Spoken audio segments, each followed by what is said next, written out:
नाज़िन human rights protection मुहिब वतन organisation Pakistan के मरकज़ी चेयरमैन मोहम्मद मुरीद शाबरानी मौक़िफ़ इख्तियार किया है तो मुल्क के समूरन समाजी तंजीमन के एक प्लेटफॉर्म से गड थियण की ज़रूरत है। घोटकी के रिपोर्टर सफदर बलोच मूजिब इंसानी हक़न के तहफ़ुज़ लाए वतन दोस्त तंजीम पाकिस्तान के मरकज़ी चेयरमैन मोहम्मद मुरीद शाबरानी पारा जारी कियल बयान में चयो वियो है तो मुल्क के समूरन सियासी तंजीमन के एक प्लेटफॉर्म से गड थियण की ज़रूरत है।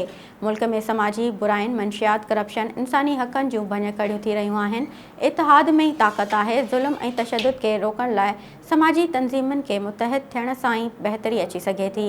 इंसानी हक़न के तहफ़ुज़ लाइ मुहिब वतन तंजीम पाकिस्तान के अॻुवाण चयो है त आइन मुताबिक़ एक नओं प्लेटफॉर्म ठाहियो वियो है जंहिंजो नालो union of human rights Pakistan रखियो वियो है। उन तंजीम में हर पाकिस्तानी मुफ़्त में रुकनियत वठी सघे थो, वतन अज़ीज़ पाकिस्तान की तरक्की ऐं खुशहाली लाइ पंहिंजो किरदार अदा करे सघे थो ऐं दहशतगर्दी के ख़ात्मे लाइ जिदोजहद करे सघे थो। उन मौक़े ते union of human rights Pakistan के सरपरस्त मोहम्मद मुरीद शाबरानी पिण तंजीम के उहदेदारनि जो ऐलान किया, जंहिंमें राना सैफुल्ला के मरकज़ी चीफ ऑर्गेनाइज़र मुक़रर किया वियो है।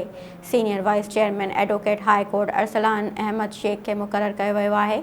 ऑर्गेनाइज़र सूबाई सिंध मुहिब वतन पाकिस्तानी लाला नबी बख्श भुट्टे के मुक़रर किया वियो है ऐं जल्द वधीक उहदेदारनि के शामिल करे पाकिस्तान की बक़ा ऐं सलामती लाइ जिदोजहद शुरू कई वेंदी।